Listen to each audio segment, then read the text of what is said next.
I wanted to, understand from you, how does China operate, approach psyops, and how is it different from, let's say, some other countries like the US, for example?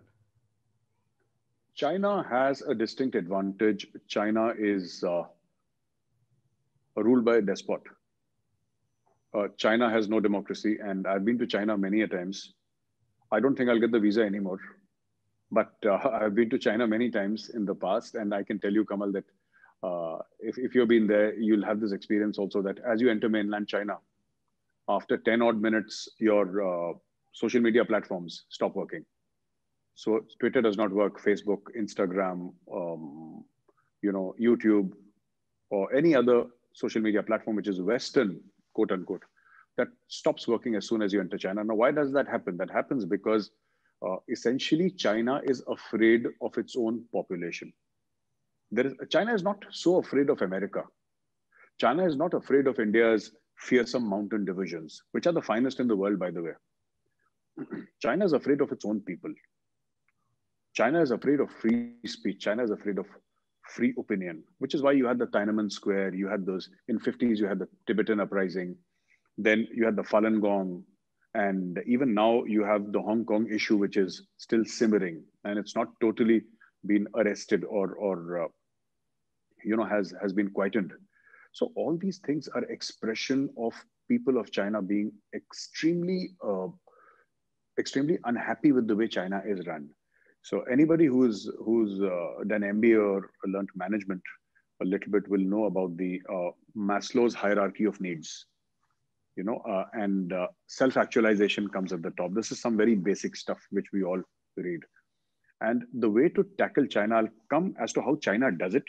But before that, I would just want to say that if you read Maslow's theory properly, therein lies the actual, hint as to how you can tackle China. Because people in China now have money, they have stature, they have a certain standing in the world, right? But if you ask any country, everybody recognizes China as an economic superpower and an emerging military superpower.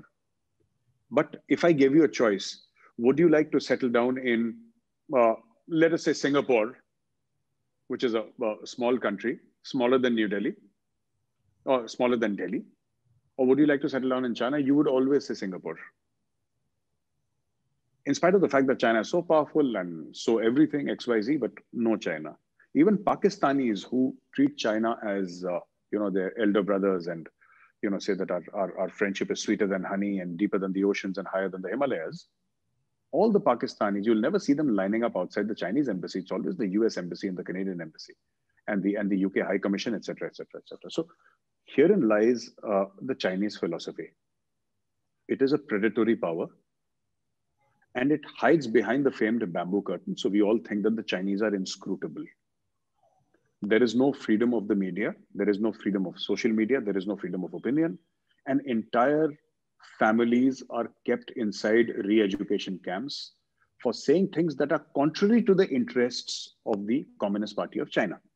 And one more thing which many Indians don't know, that PLA, the People's Liberation Army, I'm sure because you keep on reading about it and you're involved in so many strategic affairs and such things, at least from the educational and reading perspective, you would know that. But the People's Liberation Army is not the army of China. It is the armed wing of the Communist Party of China. So loyalty to the party comes first, and any voice which is contrary to the party line is taken as sedition, and then entire families are punished. Now, how does China do information warfare? It does it very easily, because in China it is very easy to do. It controls every facet of your thinking and communication. So try sending an email to your friend in China. And this I'm saying to all your viewers, okay? Send an email and write democracy twice, write protest twice, and write Tiananmen Square, write Falun Gong. That email will never reach. Or they will just black out large parts of the email. I've sent emails to my business partners in China, which have reached after a week. An email is supposed to be instant, but they've reached after a week. So there's a blacked out everything. So they're very common in China. This is how they do it, because they have ready-made platforms. Their Weibo is a ready-made platform. The servers are in China.